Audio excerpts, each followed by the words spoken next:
Benar-benar seru nih saat elit Banteng seolah tidak bergeming dibuatnya oleh tim Prabowo Subianto karena memang mereka ini selalu menyerang Pak Jokowi, mereka selalu menyerang Gibran, dan mereka selalu menyerang Prabowo Subianto. Padahal kita tahu bahwa Jokowi sudah penuh tugas dari masa jabatannya sebagai Presiden Republik Indonesia dan pada saat ini Jokowi tidak memiliki keterkaitan apapun dengan situasi politik di Indonesia dalam artian dalam jabatan di internal Kabinet Merah Putih yang dipimpin oleh Prabowo Subianto dan Gibran Raka Buming Raka. Sementara Prabowo Subianto sebenarnya telah menunjukkan beberapa kinerja positif selama masa pemimpinannya yang singkat karena memang kita tahu bahwa Prabowo Subianto baru beberapa bulan menjabat sebagai Presiden Republik Indonesia. Namun di awal pun kita sudah melihat bagaimana kinerja dari dan kredibilitas dari Pak Prabowo dan bawahan-bawahannya.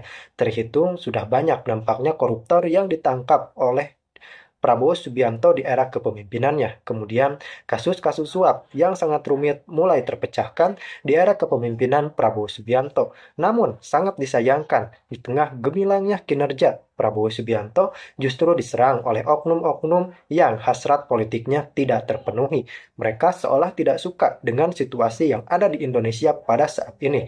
Padahal kita tahu PDI Perjuangan sejatinya adalah mantan partai penguasa. Kita tahu PDI Perjuangan penguasa di Republik ini selama 2 periode berturut-turut sejak 2014 hingga 2024. Namun tentu saja runtuhnya dominasi PDI Perjuangan ini tidak bisa dipisahkan dengan keluarnya Jokowi dan famili. Kita tahu bahwa Hasto Kristianto yang juga telah ditetapkan menjadi tersangka oleh KPK telah menyatakan bahwa Jokowi dan keluarga bukan lagi bagian dari keluarga besar PDI Perjuangan.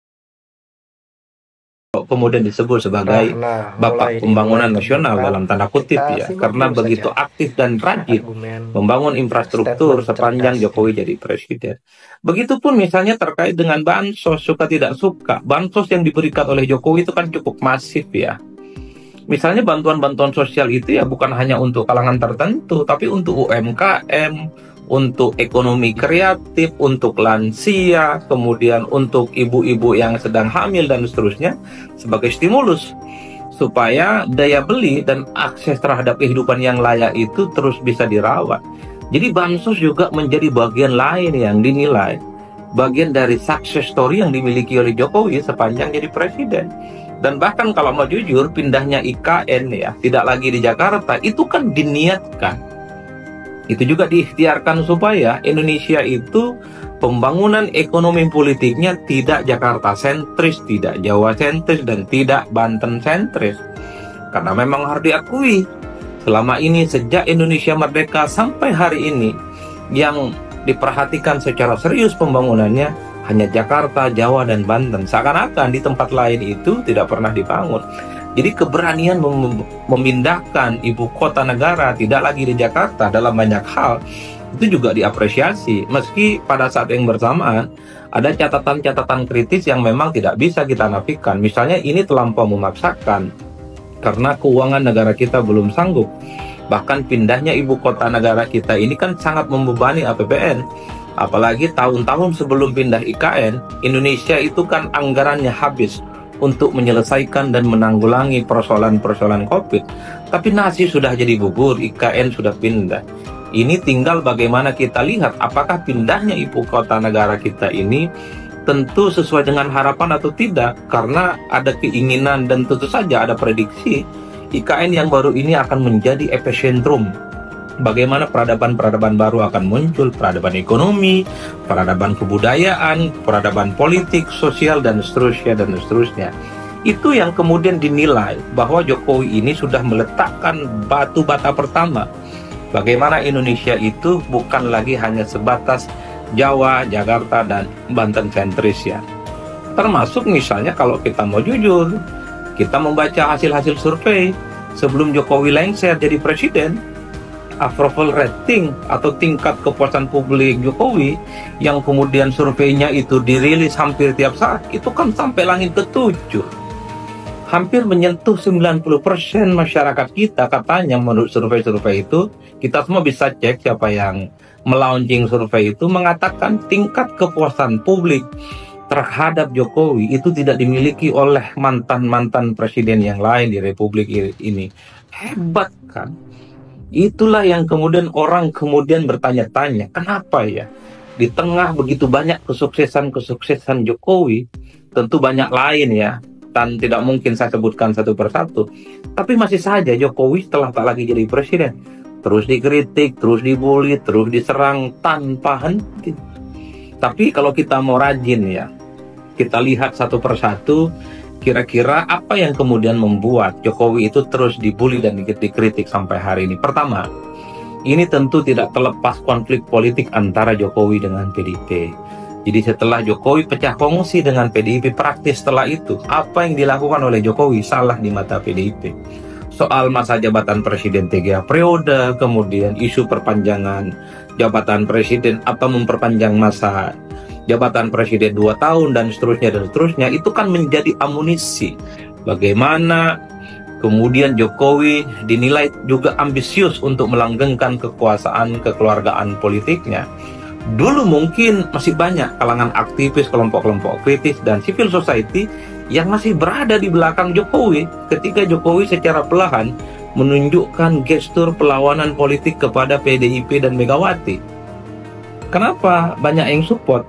Karena hanya Jokowi lah satu-satunya orang yang dinilai mampu mengamputasi dan mematahkan dominasi kekuatan politik PDIP.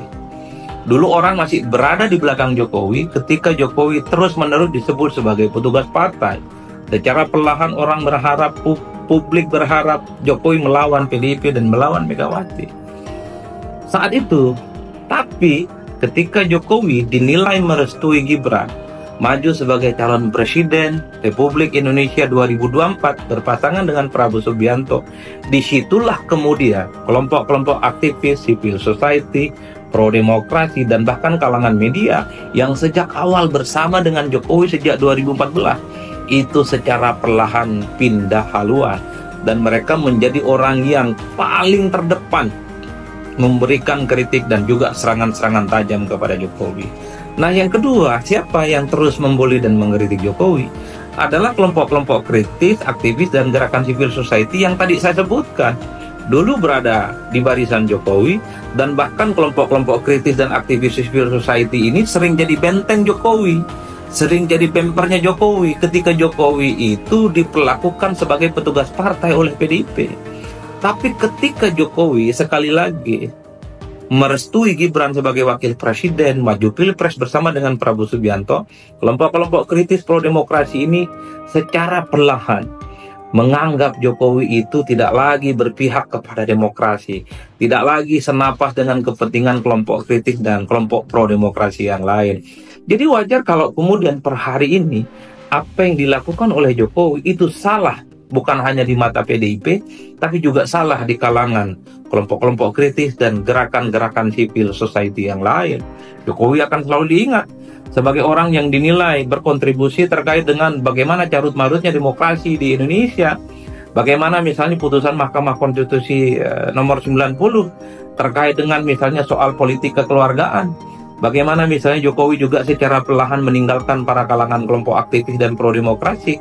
Dulu kelompok demokratis dan aktivis ini kan paling terdepan bersama dengan Jokowi. Wajar kalau kemudian ketika awal kemunculannya Jokowi itu dianggap Jokowi adalah kita. Karena Jokowi itu bukan darah biru, bukan ningrat politik, hanya berasal dari warga negara biasa. Kekuatannya adalah bersama rakyat, civil society, pro-demokrasi, dan tentu saja itu di luar kekuasaan elit partai. Tapi sekali lagi, setelah Jokowi melakukan banyak hal yang dinilai misalnya berkontribusi terkait bagaimana demokrasi kita itu carut-marut, putusan MK, termasuk misalnya soal dugaan-dugaan abuse of power,